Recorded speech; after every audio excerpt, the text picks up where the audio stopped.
So today's episode is definitely one that speaks to me in many ways. Well, all of them are because they are on the path to healing, real healing and loving myself and the guests that I have, how they came to love themselves.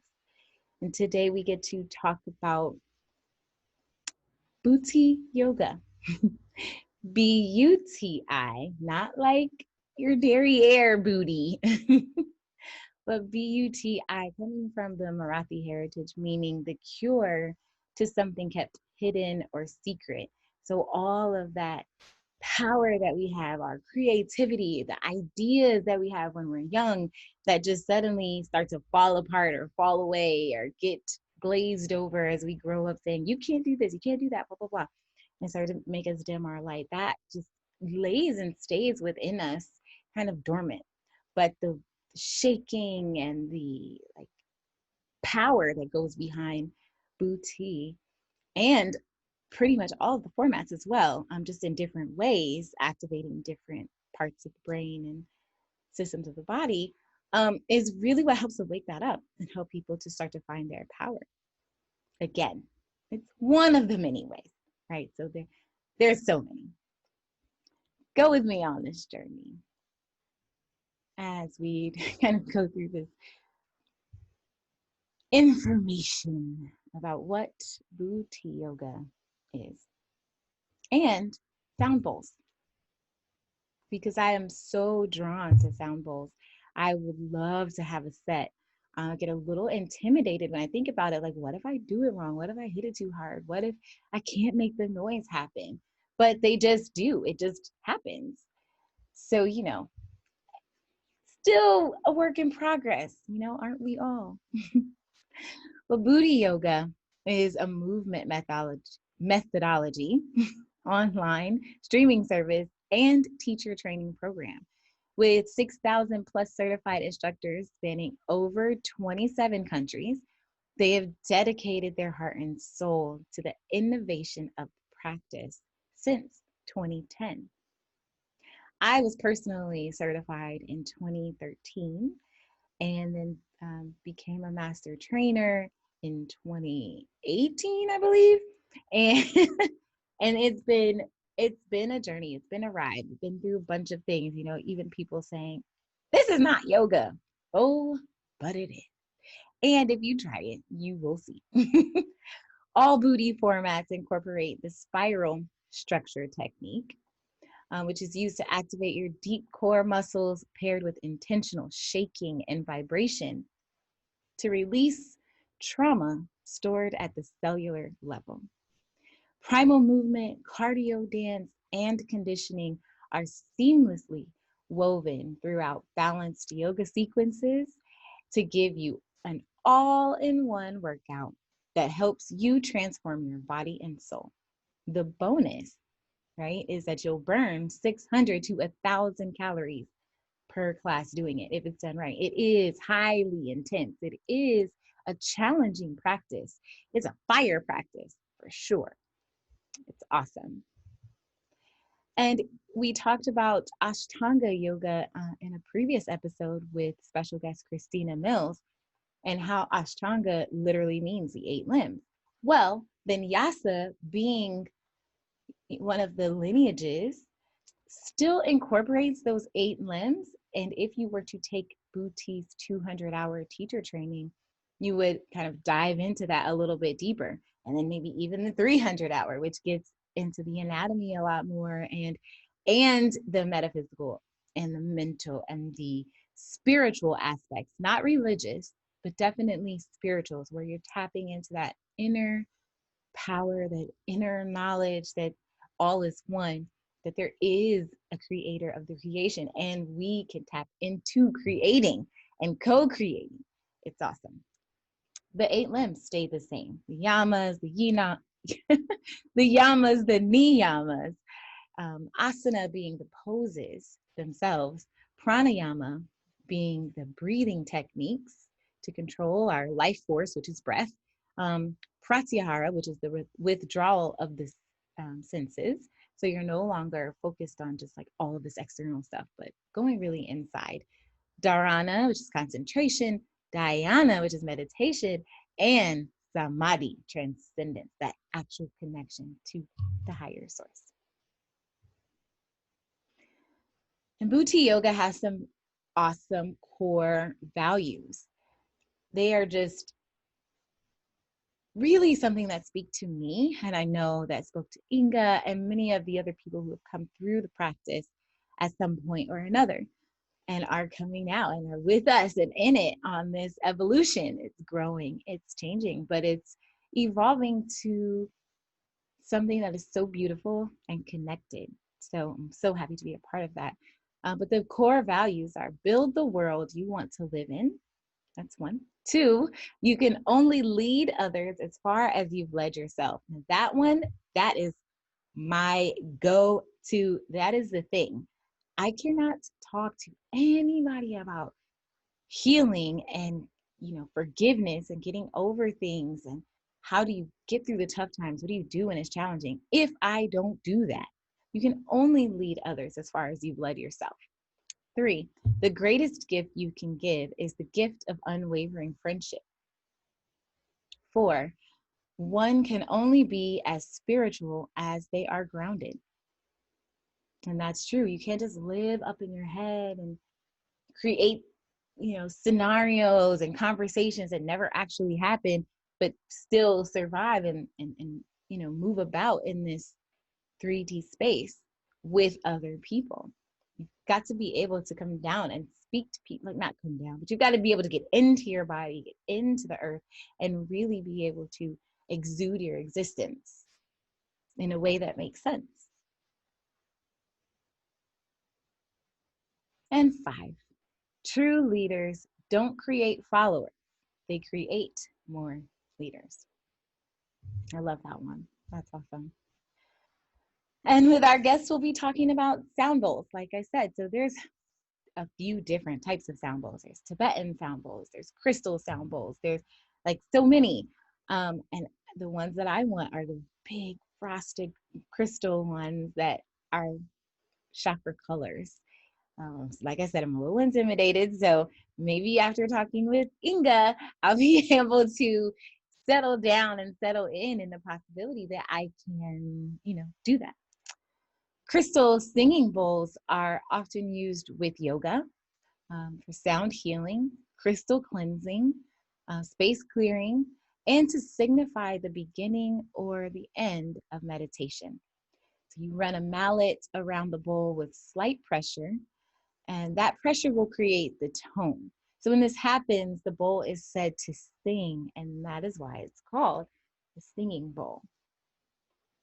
So we have frosted bowls, which are white and rough on the outside.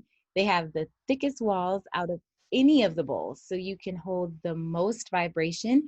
And they're also the sturdiest bowls. I think that's what I'm referring to, except mine are colored.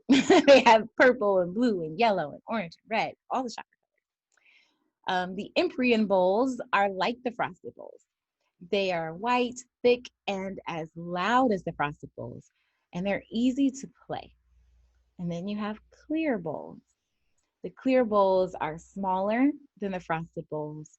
The clear bowls generally give off two tones when they're struck. They play a prominent note and then a higher harmonic around the 11th and above. So 11th dimension above. Frequencies that you can hear are said to correlate with dimensions and levels of consciousness that we can arrive to in this lifetime, or maybe beyond, depending on what you believe. It's totally up to you. So now I'm going to talk about my friend Inga, and she is something else. She's called Inga the Goddess, and she's beautiful, beautiful spirit, beautiful soul, very good intentions, and she has lived through traumas and depression and all the things. I mean, I'll let her touch on all of that, but Inga is an E-RYT, 200-hour yoga instructor, which means she is an educator. You can get continuing education credits with her. She's a Reiki Master teacher, and I believe she has a certification coming up. Hopefully, we'll touch on that, and you may be interested in signing up. Inga's received her 200-hour teacher training through Lex Gillen, whose lineage includes the teachings of Ram Das or Das. I hope I'm pronouncing that correctly. She has continued to study and since received other format training, including Buti Yoga, Zen meditation, Reiki, and more. She's raising 2 little yogi daughters in Houston, Texas, and I'm just bursting at the seams to talk to her. I also know she does jewelry wrapping, and so since I make the malas with the gemstone beads, she takes a raw crystal and wire wraps it and makes it a custom piece for whoever it is for. Now let's talk to Inga. Welcome to the show, Inga. Hi. I am super stoked to have you on the show, to be connecting you to the family, the community in Atlanta, and all the things, which we'll get to this part, but you're coming to Atlanta. Yes, I am. Yes. Okay. And I don't have your bio in front of me, but what I know about you is you're an amazing human, and you do sound baths that are like otherworldly, and you are kind of like a movement alchemist, because the way that you link things and do things, you get things to release and feel really awesome. Yeah. And I know that out of all the beauty, there's probably been, things that you came through. Yeah. So we want to talk. We want to hear about your journey. Who is Inga Seals? So I actually found yoga in 2007 when I was trying to lose weight. So I was like 260 pounds, and I just really wanted to do something that seemed easy. Mm-hmm. I wanted to just start moving my body in a way that was easy. And we all know, if we have ever practiced yoga, that it is not easy at all. So for the first 3 years, I really just stayed in my room and just had a book, and I had the internet. Light on Yoga was actually my first book. And let me tell you, that was not an appropriate book for a beginner, but it's like my Bible. I still have it. It's like my Bible. And it helped me to realize that yoga really is healing. Like literally there's an appendix in the back that tells you like all the ailments that we see doctors for, take medication for, they're all in there. There's lists of poses for each ailment, for like headaches, for hypertension, like all kinds of things. So like that was like my Bible for a while. And then I started lifting eventually, and I lost 100 pounds in like a year. And I was like, okay, I really don't want to be a retail manager anymore. So I went through a lot of trauma in that. And between like 2007 and 2014, there were just so many things that I allowed to hold me back: partners, abusive relationships, just like depression, like all of those things. I had a heart attack when I was like 27. So all of those things, yeah, girl. So I allowed all of the stress. Yeah. I allowed all of those things to hold me back. And then finally in 2014, I was able to like finally lose the weight. I stopped drinking. I completely turned my life around. And then I was like, okay, I'm still doing this yoga thing, but I haven't really jumped into doing a lot of things. Actually, I think that was more like 2012. And I was like, okay, I want to start practicing like in studios with people. So I was like, I started going to gyms. That was not the move. And then, yeah, it really was that certain, like if you go to Gold's Gym, they have yoga, but like you're not getting like a personalized yoga class. Those types of classes are for people who already do yoga. And that wasn't really like me. I had never had a teacher. So I ended up getting certified to teach yoga in late 2015 because I was like, I just want to learn more about it. And then I'll decide if I want to teach it. At that point, I had already gotten a personal training certification. So I was personal training. And then I realized, like, after doing it was like an immersion. After doing that, I realized that people were not emotionally invested in themselves, like not even close to enough for me to spend time like personally training them anymore. So I was like, I really want to step into teaching yoga. So in January 2016, I started teaching, and that year taught me a lot about not just taking everything that comes my way. So by the end of the year, I was super grounded in what I was doing. So after that year, 2017, 2018, 2019, up to now, I would take on a new personal challenge each year. And honestly, all of that is kind of what made me step into my own power. So like I would do these, I call them experiments, but really they were just an annual goal. So my first annual goal was to just learn to like use my resources for my anxiety. So that was 2017. 2017 is also when 2016 I found Buti, or Buti found me. And then 2017, I started teaching Buti. Okay. So 2018 was the year that kind of propelled me into constant, consistent self-growth. So in 2018, I decided that I wasn't going to wear pants anymore, that I was going to wear shorts everywhere I went. And I just wanted to see how people reacted. It was more about me learning to love myself more, but like it was also me teaching myself to not take everything personally, to learn that everyone is a mirror. Like everyone is a mirror, and you're a mirror for everyone. And that year really taught me like that some of my students were really like uncomfortable in their bodies because their reactions screamed that. Some of them started wearing shorts. The teachers that I worked with started wearing shorts. The owners of the studios come into class shorts. Like you had the ripple effect. Learning to love their bodies more. That was worth every ugly comment. Like, oh my God, to have people message me and tell me, oh my God, your shorts really inspired me. To have some of my greatest teachers that were my yoga teachers wear shorts to class. Like, I'm just like, I cannot. Because, we're all known for the yoga tights. Tights. I really don't often wear tights. So, like, I've kind of kept that. So, like, just each year growing and learning through yoga, really, because that's what started everything. Did I do that? Yeah. OMG. It's Love this. I am experimenting on Zoom, not on purpose. There we go. I was like, what's happened? Anyway, it's okay. You said some really, I'm going to let you finish. I apologize, but you That's okay. Kind of like drop these little bombs and gems at the same time. Like, oh, abusive relationships, depression, like anxiety. Like, wait, that's there's a lot. Big. There's a lot. I feel like I've lived like 3 lifetimes in one. Okay.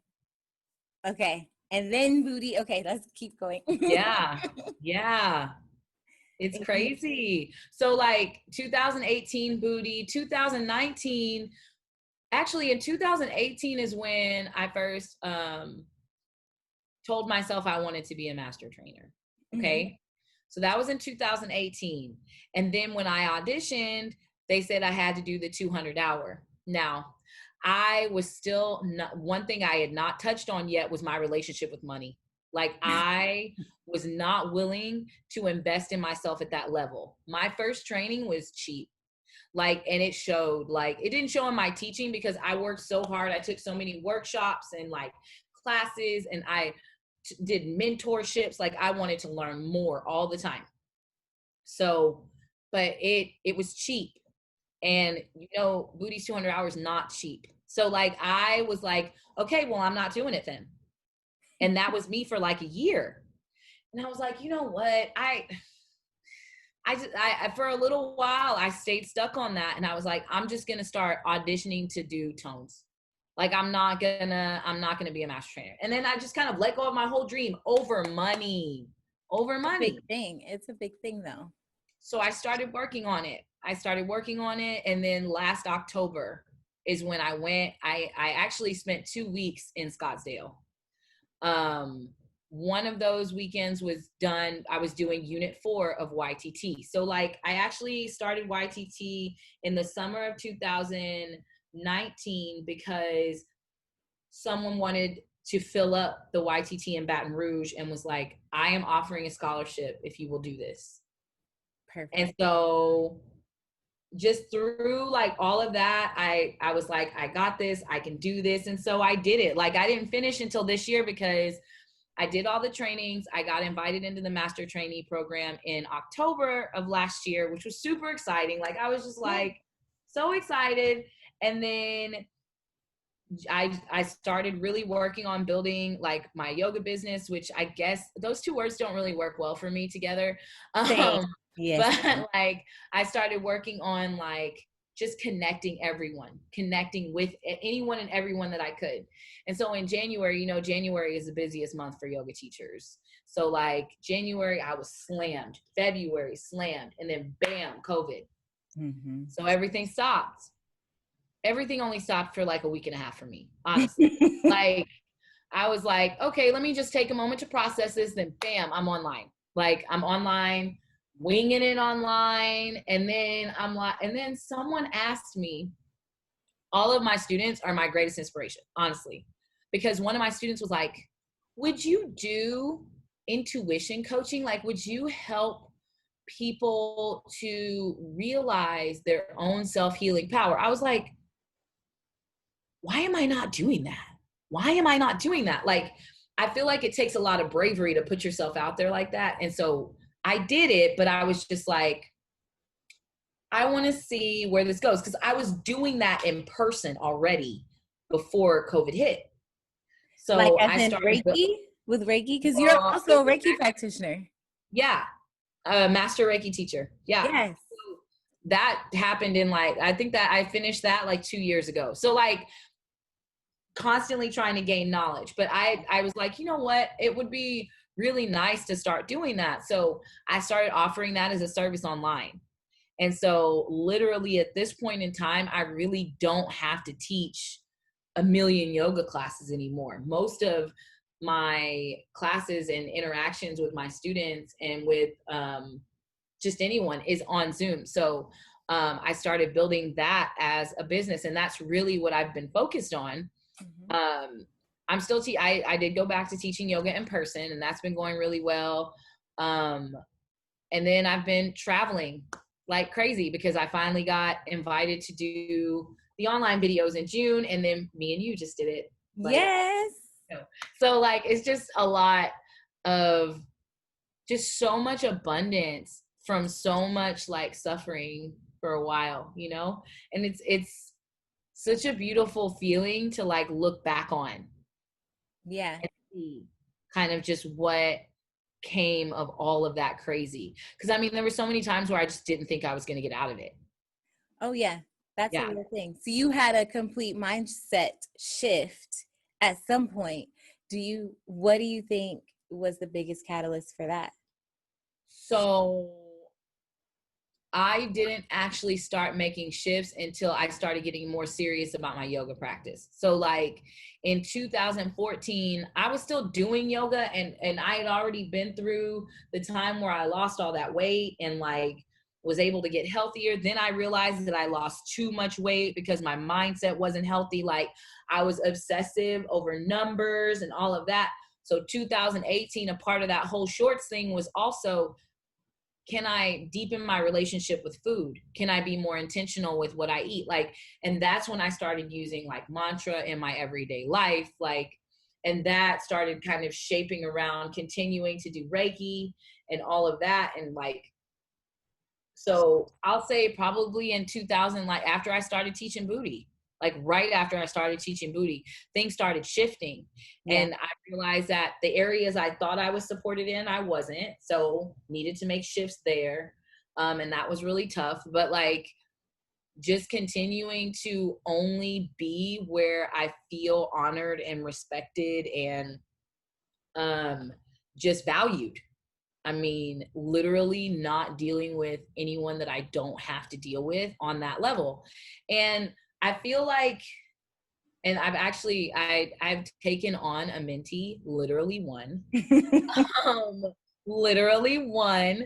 And that's one of the things that we discuss a lot is that, you know, when you first start teaching yoga, you want to take anything and everything because you want to teach so bad. And I was like, man, I am so excited to help you skip that process. Yeah. Like, and not just start taking crap that you don't want to take and not deal with people that you don't have to deal with just because you need to make money. Like, I'm so excited to use my journey and my experience to like help her. Yeah.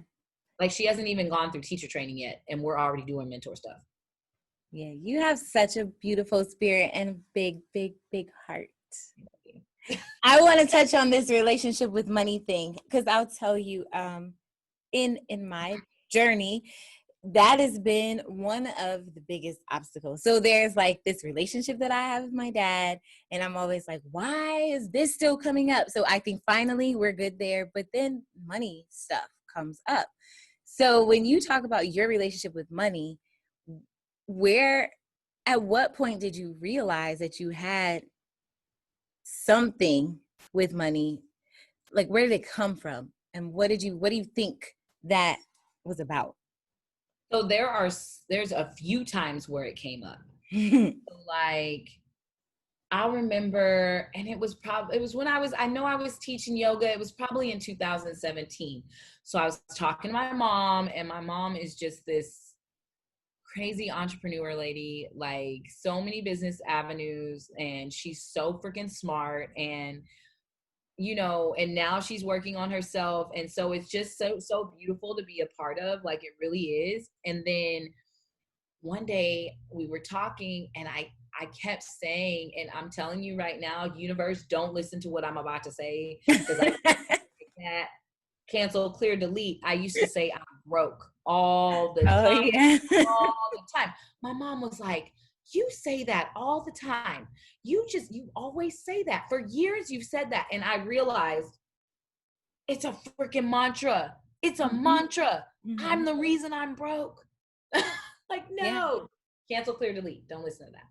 Because I'm not. No, that's real. That's real. If there's so many things that we say to ourselves all the time, we don't even realize it. But words have power. Words, thoughts become matter. Like everything matters.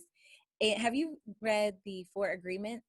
Oh, yes, ma'am. Uh-huh. Oh, yes. So like that, be intentional with I your words. have the decks. Actually have the card decks, the little like affirmation card decks for the 4 Agreements. And honestly, it's funny because I used to get offended when like I would see someone say something that was like hurting their heart, and someone would respond, read the 4 Agreements. I'm like, okay, come on now, y'all, you can show some empathy right here. But it's true.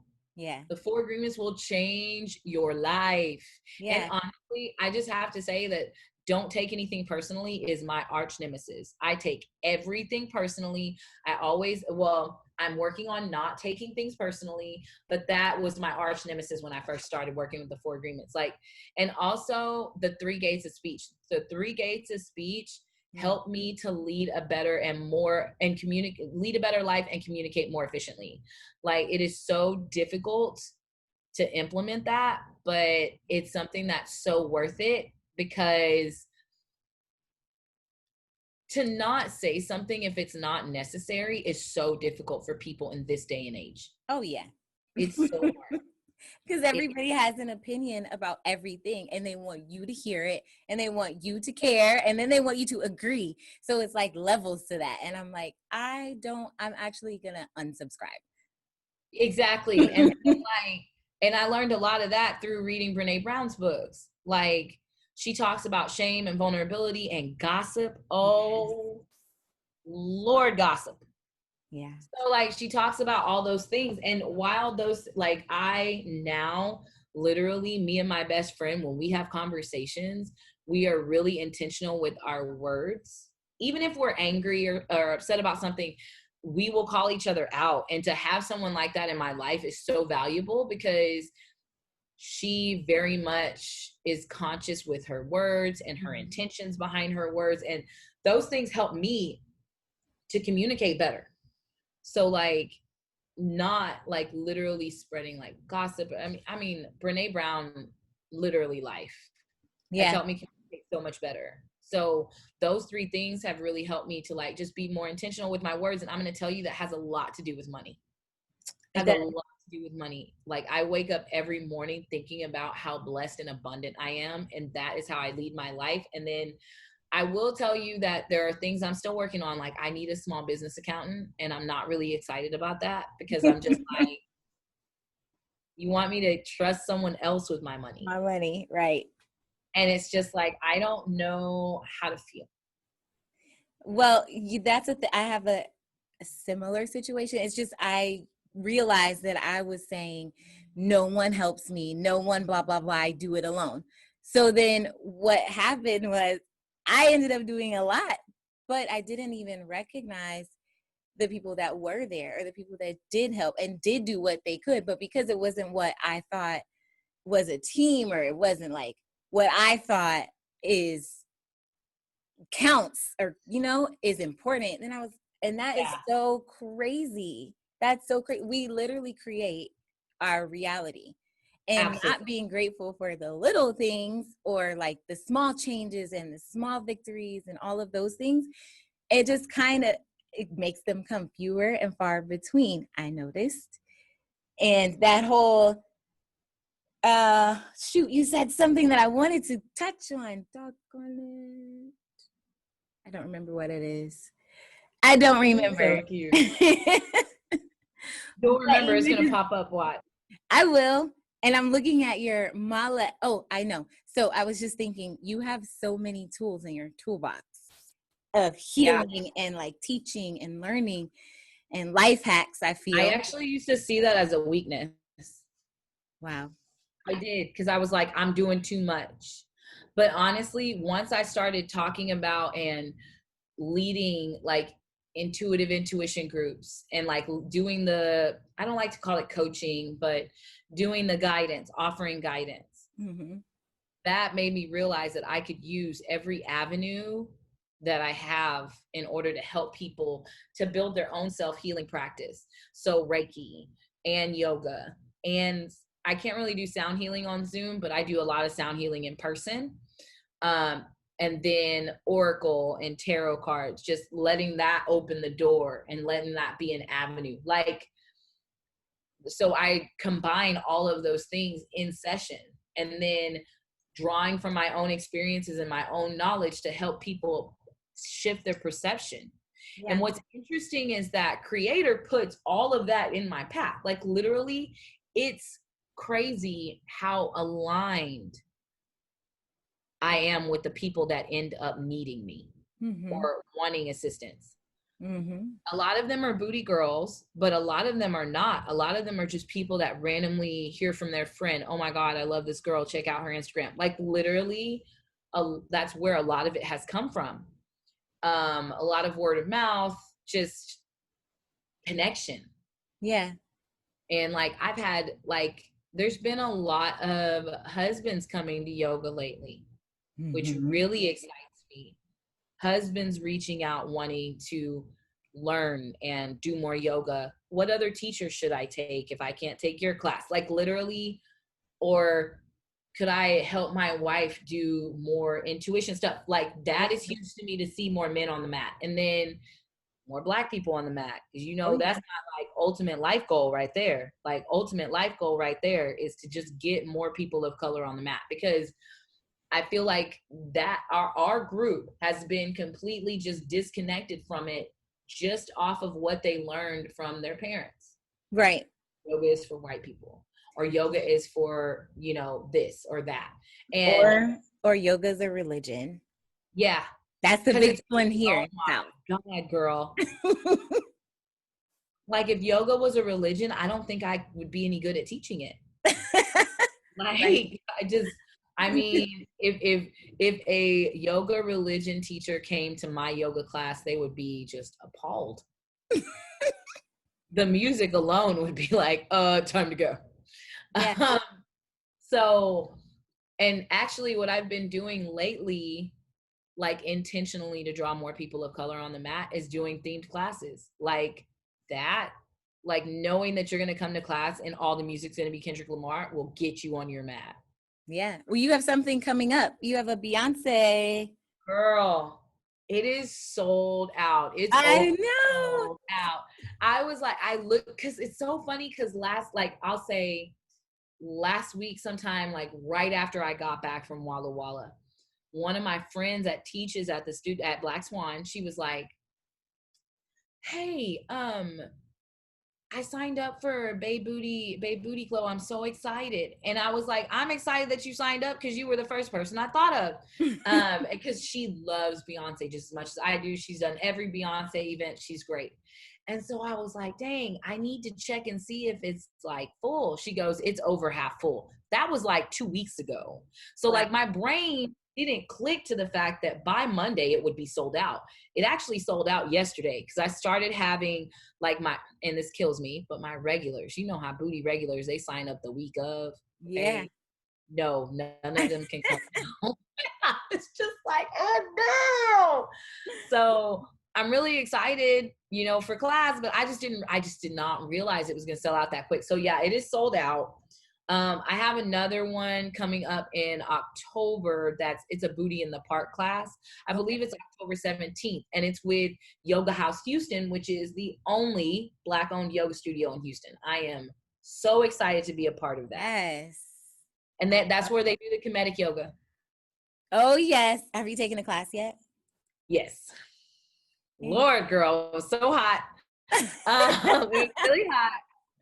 I think that I'm just not used to moving that slow. So it was like a whole life change experience for me. Like I had to use my muscles in very new and different ways. And I was just like, wow. And it's funny because me and the owner were going to combine, like she was going to do comedic yoga and then booty. And I was like, no, girl, we cannot. I thought about it. I was like, I'm going to do an event where we just kind of start with comedic and then move into like a primal flow, something like that. And then I was like, actually, no, that does not go together. They just don't go together. Can't. Yeah. Like it was crazy. And I really wanted to do it because I know she really wanted to do it, especially since when she took my class, she was just like in love. I'm pretty sure she signed up at Black Swan for that event because she is just like, I love it. I love it. I want to do it again.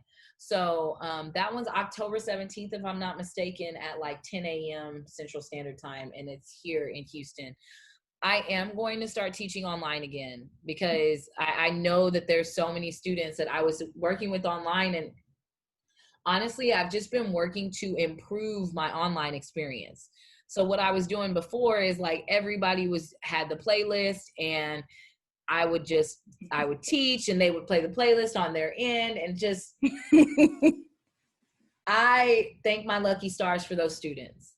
Yeah. Because I was like, man, I know that they are like this lady here. Like she is like barely making it. But it's okay because my new experience is going to be wonderful because I just bought a mic and now I have my Surface Pro. Yeah. So, and you're going to share and I'll give you tips if you want. Like everything will be fine. It will be perfect. It's going to be so much better when I get back online. So much better. I'm really excited about that. I was like, man, this is not working the way I thought it would, but I'm just doing my best here. And it was really fun. But I was like, once I started traveling, I was like, okay, I got to stop. Yeah, so, it's a lot. That would be a lot. Is a lot.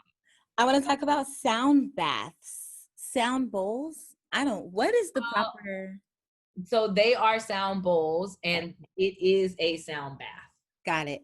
Like someone said concert. I was like, I don't like that.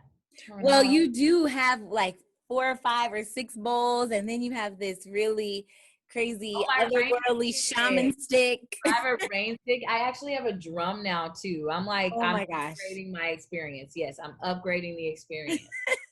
But yeah, I have a drum. I have a rain stick, which is like kind of like I guess a I don't want to say it's a didgeridoo because it's not, but like it's so long and you just kind of turn it. Like my kids play it for me during my sound bath sometimes, and they play bowls too. So I guess it is kind of like a concert, but I guess the main point was when I first started hearing about sound baths, I met this guy named David.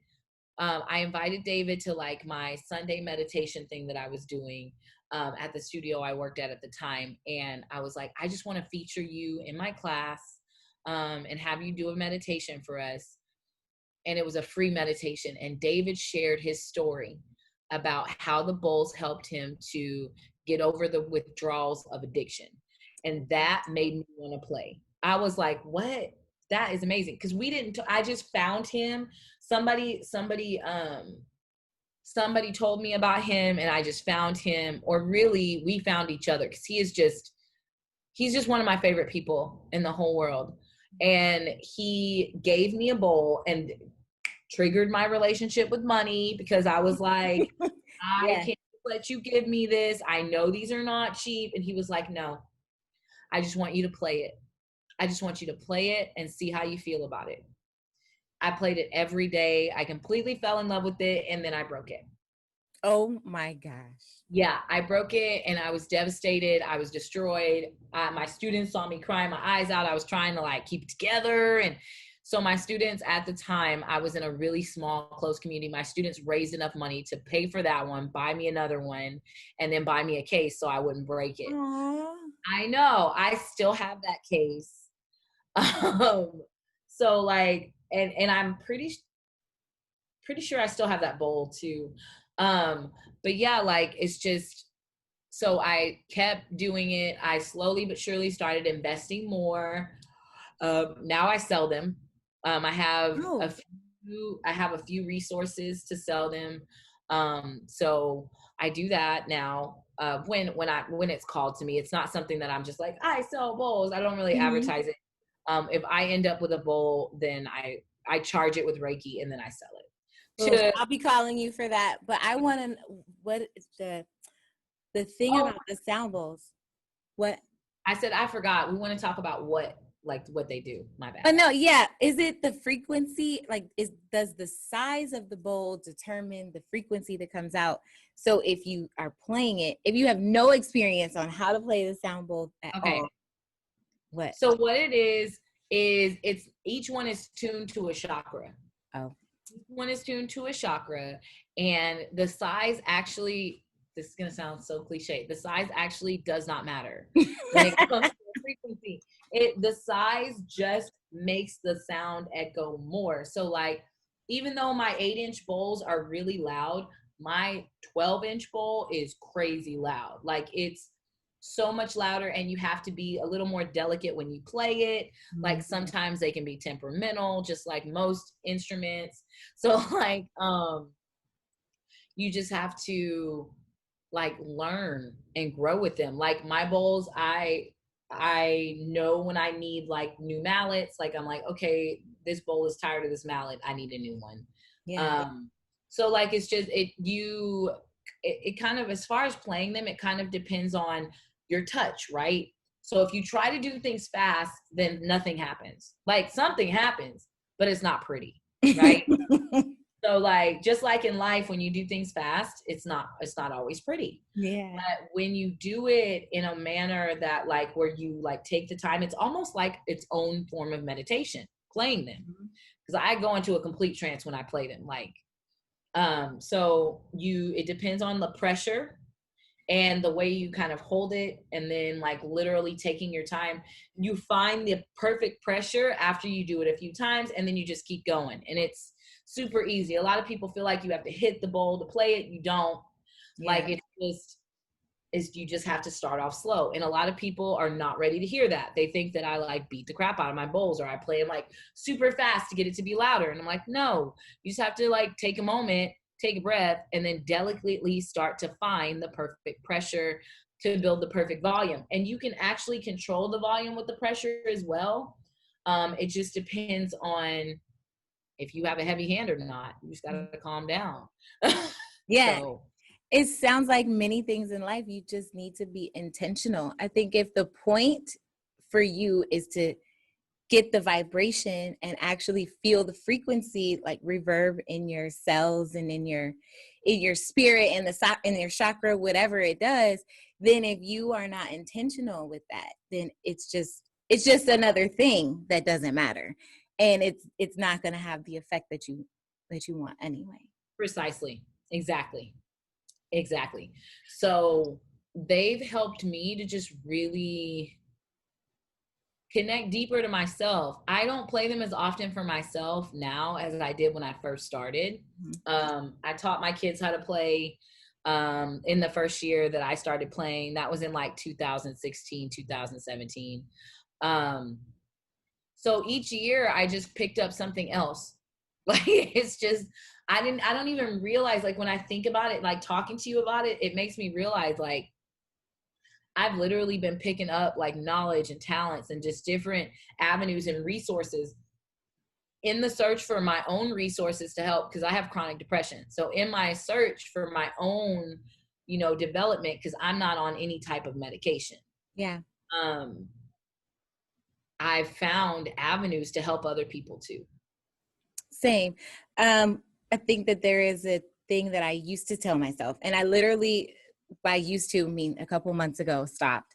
And it was, I'm just trying not to let myself go back to the dark, deep hole that I almost did not get out of a few years ago. And I realized I have to stop even saying that. I have to stop bringing my attention back to that place, because honestly what happens is when your attention goes there, your energy goes there, and then it sucks it, and then you end up even further down, and it's an even further climb to go back up.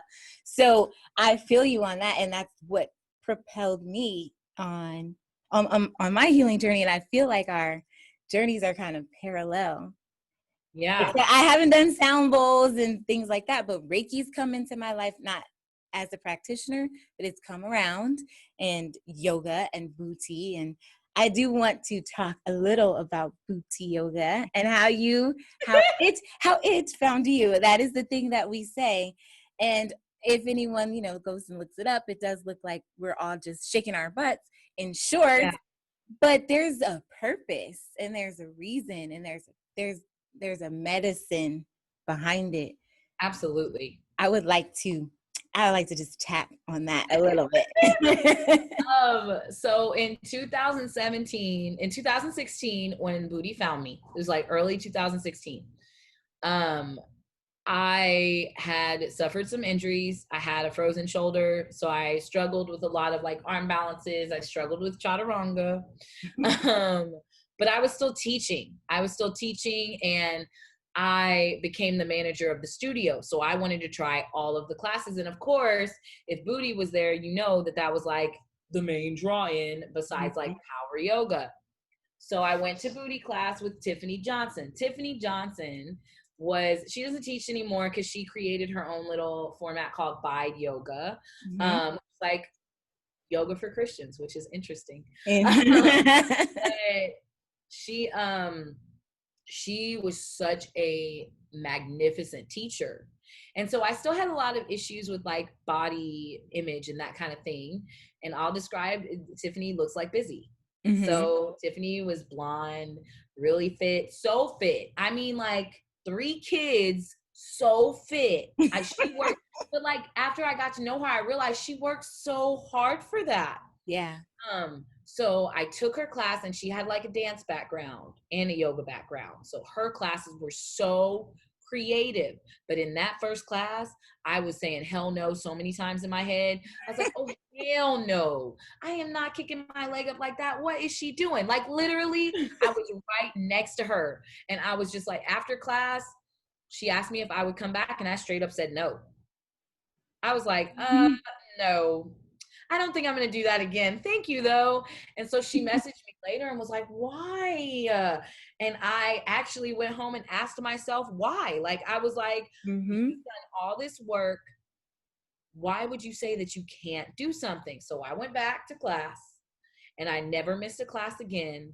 And a year later, the class showed up to the studio, and my owner was like, you don't have a choice. You have to get certified, pretty much. Yeah. And I had already been thinking about it before I took the class. You know how there's all those people that jump into booty training and they haven't taken one class? That was going to be me at one point.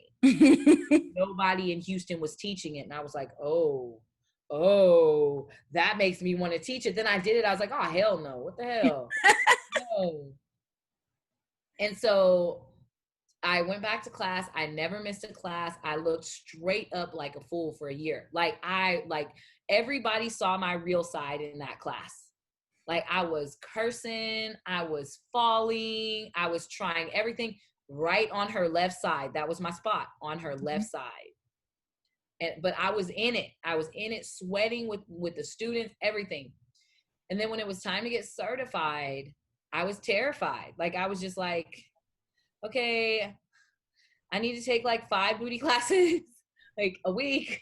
Like I just need to be doing it a lot because I don't feel like I'm going to be able to teach it. I mean, I was confident in my ability to teach it because I had already been teaching yoga for a couple years. I was confident in my yoga knowledge. Yeah. And for a lot of people, that's the hardest part.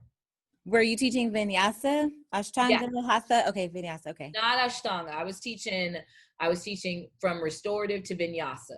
Okay. Like so restorative, meditation, yin, hatha, and Vinyasa.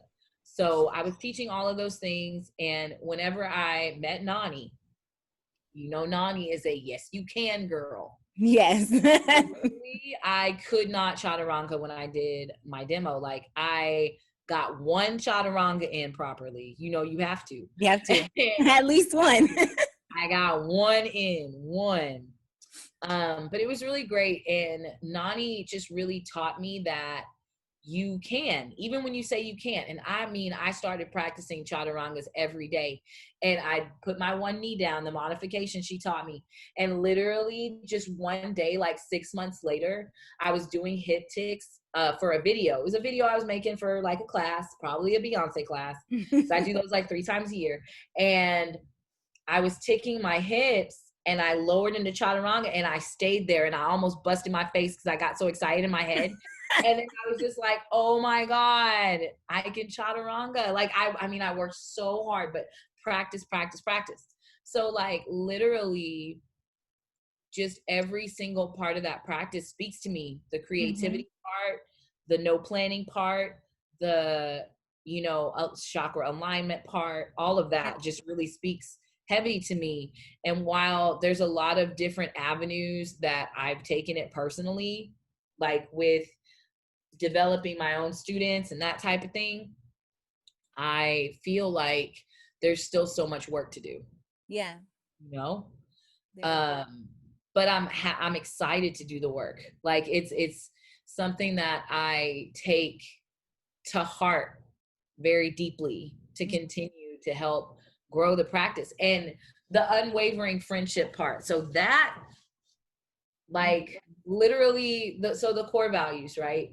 The one that speaks to me the highest, that's been the most revealing, is you can, the greatest gift you can give is unwavering friendship, because I have never had a friendship group like I have, like ever. I've never been supported in the way that I am.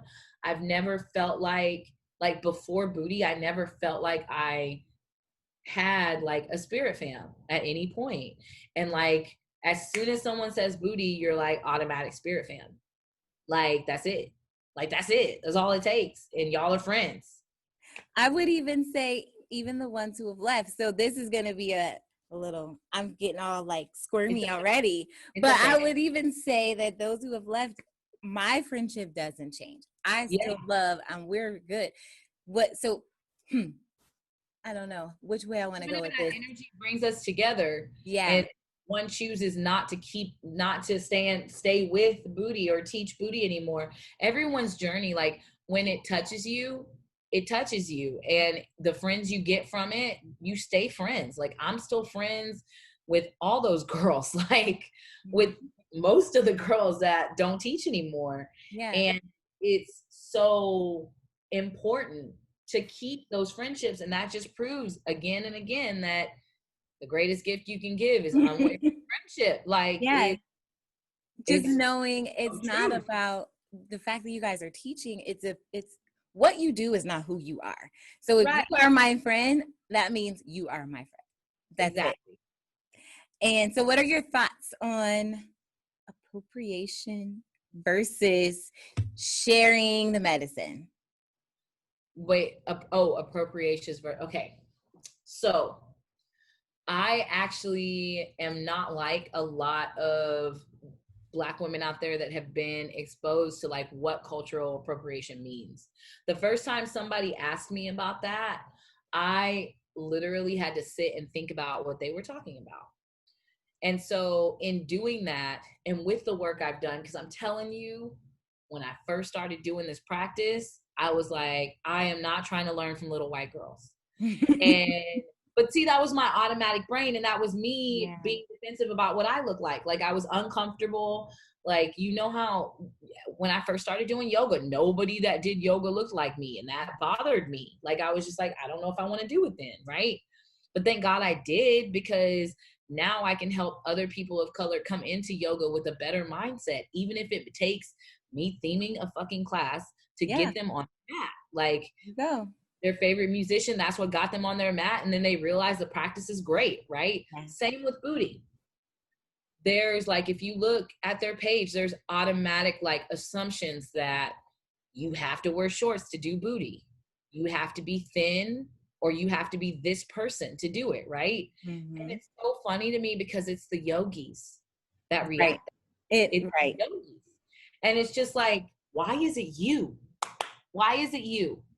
Like, so it's just interesting to me that trying to step into it, and with everything that's happened in this year alone, like, yes, 400 years, but this year alone has been like, has definitely put like this huge magnifying glass on like the Black Lives Matter movement. And it's just, it's even more touchy now, right? It's even more touchy with cultural appropriation. And I'm just like, here's my thing. Just like with yoga, people could say yoga is cultural appropriation because it came from India and I teach it. People could say that. And my thing is, at this point in time, can you allow yourself to try the practice and see how you feel after, before you automatically jump to, this is this and I can't benefit from it. Right. And I mean, there are things that go too far. I've seen some celebrities do some crazy shit, and I'm just like, stop. But like, if you can, and I love teaching this practice. I don't plan on stopping anytime soon. So like, if and I have so many students and counterparts that are not Black that teach it. Some choose to teach like the dance parts of it, and some don't. And to each his own for everyone, right? To each his own for everyone. However, it also makes me sad if you won't just try it and see. And go ahead. I think I touched on this with you when we were together, but regardless of where you are in the world and where you are in history and time, like I would even venture to say that yoga postures and meditation and connection to spirit and being breath to body, even from Kemet, Kush, Egypt, then traveled to India and then became yoga as we know it, and then came here, and then everything has a lineage, everything has a time and a place and a space and a reason. And with appropriation, I think it's just a matter of information.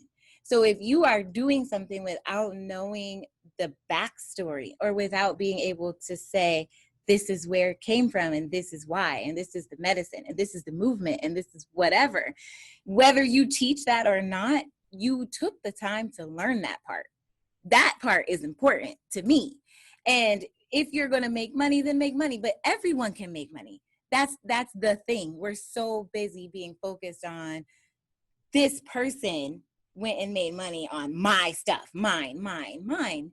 Everything is ours. We literally you can go to Timbuktu and they've never heard of Buti. And I'm pretty sure they're going to be doing some very similar move because it's just primal. It's just in you. You know, it's movement is movement. Medicine is medicine. And you can make it a format of your own. You can go and you can make money of your own. No one is stopping you. But the intention to me is important. The way that I feel after I've practiced is important. The transformation that I made, the way that the shaking and the everything just kind of like, I won't say blew up my life, but it definitely shined a light on where I was not happy and not tapped into what really drove me to be me. And then it just all started to come together. Exactly. And if it took me stepping into a practice that involves different cultures and all of that for me to unlock that, then so fucking be it. Because I am living proof that it's in me. Mm-hmm. I can't say I have no training. I did train with Kasi and with Shari quite a bit, but like I didn't grow up in a house that did any type of dance from anywhere. Okay, like I have no background in dance. All of my background is yoga and energy and meditation. Like I don't want to say I have no cultural background, but I don't have any experience in that. And I feel like some of my classes are some of the most primal that I see around. I mean, the primal energy is really what's the most important to me.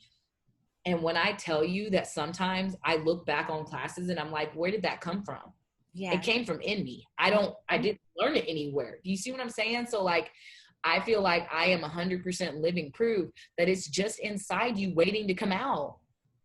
Yeah. It's just inside you waiting to come out. And honestly, like that first message that I got from someone, it was from a white girl. And I think her Instagram had the word fat in it. And here's the thing.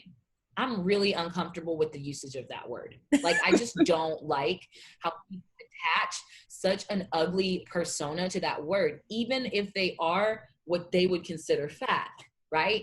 And using it as in your Instagram name, I think people think that that's a way to spin it, right? I'm admitting that this is me, right? But there's still an ugly energy attached to it. So I don't use that word. Like that post that I posted earlier today, it says PHAT. I don't use the word fat. Like, it's just not, it just doesn't speak to me. So she was just like, you know, thank you for not being, you know, the skinny white girl teaching Buti and blah, blah, blah. And I'm like, here's my thing. We all have a journey. We all have a journey. And our journey may have had us being born thin and having to work to gain weight. And you notice how that's envied. Like, it's all societal breeding. It's all societal breeding. This is what the system wants us to learn, right? Mm-hmm. That way we keep pitting against each other. Right. It's for them, it's never about being a collective. It's about being separate. And that should speak to how that is the ego. Right. The ego wants to keep us separated. The soul body wants to bring us together. Right. The inner connection wants to bring us together. And so it just speaks to how yoga is so necessary for every single person on this planet. And like, even though there's people out there that won't do it, and that's okay. And that's okay. They'll find it eventually. You can almost guarantee they'll find it. Like, it's just it's inevitable. Yeah. It's inevitable. Once we realize that we have way more in common than we don't, it's not necessarily a black, white, Asian, whatever thing. It's a light, dark, you know, good, evil, whatever you want to call it. But it's like, it's not about, no one group of people is something. Like, all black people are not that, and all white people are not that, and all Asians are not this, and all Mexicans are not that. Like, certain things you just need to say, wait a minute, why do I even think this? And or do I even think this? Or have I just did I learn it? Right. I learned it. I was talking about, I don't remember I think I was doing it was like a little feature on this yoga studio that's here in Houston, that's local, the Atrium. I love them. And I was talking about how Dang it, my mind went blank. What were we just talking about? It's been a long day. We're not separate. Oh, We don't have to be. Okay. And I was talking about how just every single little piece of thing that happens, your reaction to something, someone else's reaction, it creates a line of energy. Mm-hmm. And it's important that we know that the only thing we have control over is our reaction. Like, we can't control how people feel. We can't control how people think, but we can control how we as people react. Yeah. And it's just and that's how we protect ourselves. That's how we protect ourselves, by our reaction. For example, my older daughter, her dad is Hispanic, and he has a very different view on what little girls should do, right? I'm a very open book mother. Like, my daughters know a lot about me. My daughters know that I'm dating a woman. My daughters know that, I'm really passionate about yoga. My daughters also know how they should carry themselves with confidence. Mm-hmm. And so my daughter did my hair, shameless plug. And she's really gotten into doing braids and like dyeing her hair. And I've encouraged that. Like, I've dyed her hair for her. I've bleached her hair for her. We do each other's hair. And I feel like this is like a form of bonding. Yeah. It's almost like breastfeeding. Like, it's just like, it's a form of bonding for us, for each other. It is like, it's huge for me to bond with her at age 16, to bond again. Yeah. Like, it's huge for me. So he's been very against this. He's been very against all of it. And it's a form of control for him. It was a form of control for him when we were together. So interestingly enough, I'm going to say about 5 years ago, he would like yell at me on the phone, and I would get upset. My reaction would to show my emotion immediately. Like, I would cry, and he would just keep yelling at me. Interestingly enough, now that I really focus on my reaction not being explosive, he can't even handle arguing with me. Like, mm-hmm. He'll just be like, ugly, ugly, ugly. And I'm just like, okay. Mm-hmm. Yeah. I understand that. Mm-hmm. And then if he gets ugly, I'm like, okay, so when you want to talk to me like an adult, you can call me back. I'm going to hang up now. And so I've hung up, and he'll text me and just keep being ugly. And I'm just like, okay. And I'm calm. And he's like, you're too nice. I can't even argue with you. Here's the thing. It's not about me being nice. I don't have the energy to waste on being angry with you. Right. You barely matter. And that sounds mean. I don't say that to him, but you barely matter. I'm not dating you. You have to be in her life, but you don't have to be in my life. I don't have to be friends with you. I am friends with him. We are friends, but I don't have to be. Yeah. I don't have to deal with your issues of anger, and he has them. But since dealing with the Inga that I am now, I feel like it's really helped him to understand, like, that he has to learn to communicate better. Good. So it's just interesting to me, like, that situation helped me to really understand that your reaction controls the situation. Absolutely. When you yell and then when they yell and then you yell back, it's just like bash, bash, bash, right? But when you're calm and they're yelling, yelling, yelling, and you're just in this like bubble of tranquility, it's just going to bounce back. They're just going to feel the energy bounce back. Then they're like, yes. And then they don't have a choice to calm down. So it's everything in life is about your reaction. I love that. It's the only thing you can control. And it's what keeps me sane, honestly. People are ugly to me all the time. I read something online today that triggered me a little bit. And I was just like, someone said on a video, it was a video of me doing booty, and they were like, I guess you can't lose weight doing yoga, I guess, even though they're sweating. And I was like, wow. And it was okay. It was okay. I actually had a conversation with Lacey, and Lacey was like, okay, you just need to disconnect from that. Like, what? Yeah, so, that's definitely a them thing, not a you thing. Yeah. But it took me a minute of going, okay, who is that really about? That's about them. That's not about me. It is. So I just had to take a minute though. But you know, you have to go through those little cycles. But all the work, my cycles are smaller now. That Yeah. cycle lasted about 5 minutes. It used to last days and weeks, like 5 minutes.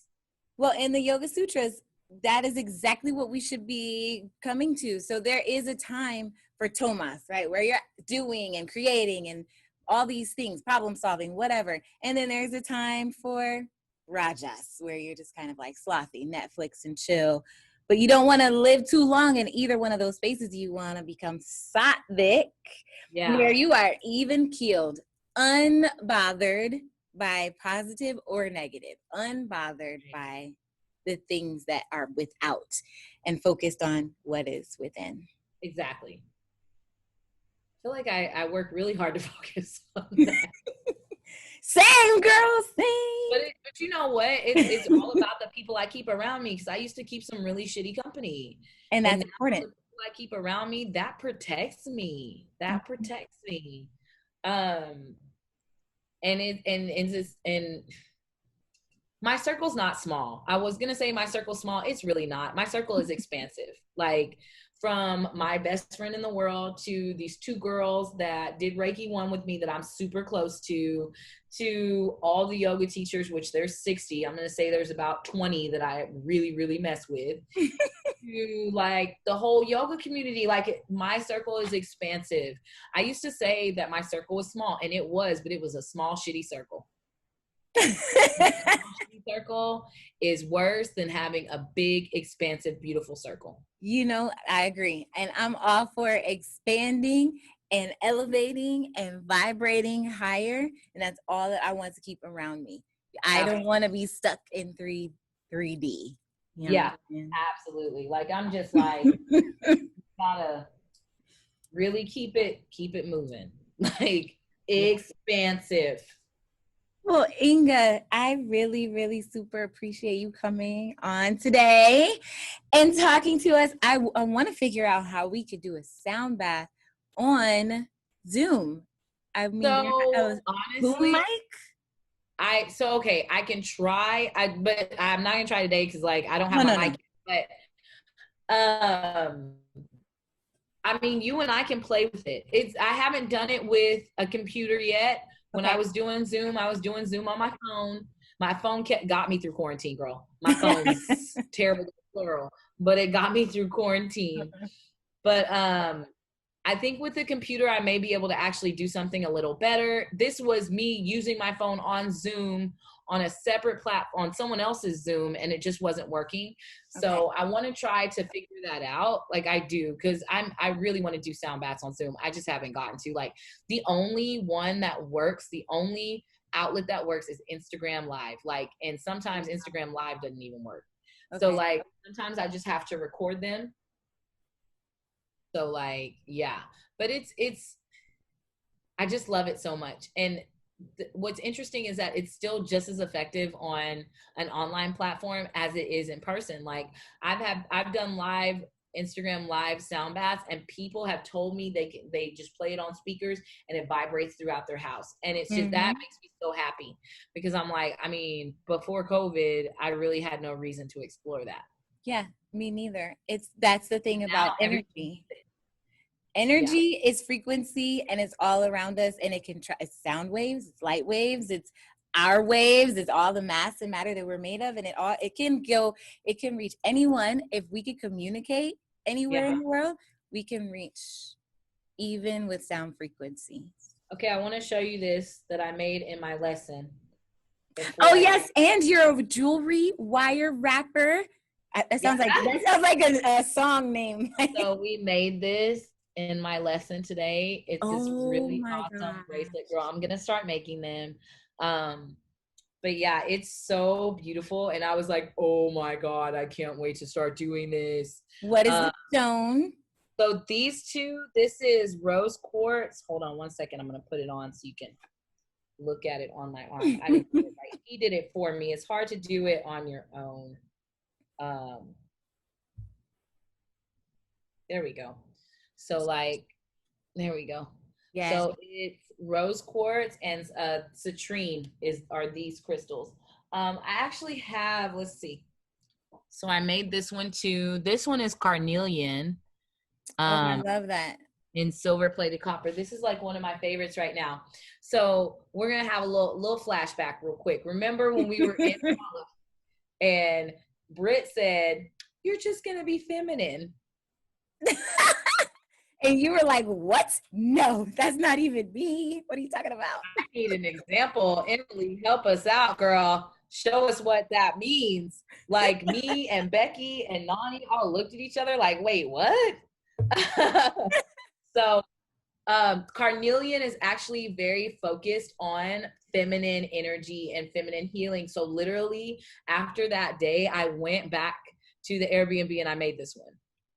Are you serious? Yes. I saw that one, but so I could start so I could work on like balancing feminine and masculine, because I'm super masculine. Like I can look feminine, but like when I'm in class, I'm so low to the ground. I'm so masculine. Yeah. Like I'm never just like, no, what? No. But I feel like that's a good grounding practice. And with doing so much energy work, I feel like you're always pretty elevated. So then your body wants to be in your body and grounded and primal. For sure. Yeah. I'm going to do a show about crystals and things like that. Oh my God, invite me back. Yes. Maybe we can do it when you come. Oh my God, I would love that. Okay. I would love that. I would love that. I feel like I need to stay a little bit longer. I feel like I need, Lacey actually be here October 29th. So she's coming like the next day after I come back from Atlanta. So maybe I need to come a little earlier. Maybe I need to come on the 23rd instead of the 24th. So I'm looking at that right now to see kind of where, like when I could come, that would be better. Okay. Yes, me too. And I'll be posting for all those who are wondering the classes that Inga's going to do here. Maybe they could join on Zoom and things like that. If not, we'll post videos so you can live vicariously through us. We can definitely post some videos. I'm down. Sounds so fun. I cannot wait. I have been dying to get to Atlanta. I have been trying to come to ATL for a minute. So I was like, there's so many people there that I want to meet. Yeah. And like, I feel like this sounds weird. I feel like it sounds weird when I say it out loud, but I feel like Atlanta is the part of the Black community that I'm missing. It might be. We are definitely here in big ways, in certain parts of the city. It's a big situation. And, I hope I could take you around or, whatever, but there's some serious history here. Yeah. But you can feel a lot of it. Like a lot of it's not good, but some of it is really amazing. And what we're holding on to, I think, is we're in a catalytic point here in Atlanta where we're starting to remember what was going on during the 60s and when we had Auburn Avenue and when we had West End and things like that. And we're like, hold up. No. Yeah. Yeah. And I wanted to come, so Easy posted about the Moving Arts Festival. And I was like, I want to go so bad. I don't know what was keeping me from going, but I was just like, man, it looks so cool there. I just want to go there and just like, ugh. So I'm really excited to come. Me too. Really excited to bring my girls. Hey. They are really excited. So, okay. Well, we love you. Well, I love you. Hopefully everybody that listens to this loves you too. And I'll put all of your links and things. So if anybody needs virtual Reiki, if they can join you, if they can get mentored by you or intuitive learning. Yes, all of it. All that. We'll put it up. Yes. Okay. Love you. Love you too. Thank you for joining us for this episode of Love Healing Podcast. Our show is brought to you by True Align Holistic Life, and you can follow us on Instagram at True Align Life or visit our website, www.truealignlife.com. Thank you so much for subscribing to the show. And if you haven't yet, please do. Don't forget to leave us a review so we can continue to bring you fresh content and more tools and tips for healing and self-love. As always as well, we thank our sponsor, The Fitness Collective in Atlanta. You can follow us on Instagram at fitnesscollective_ATL. See you next week.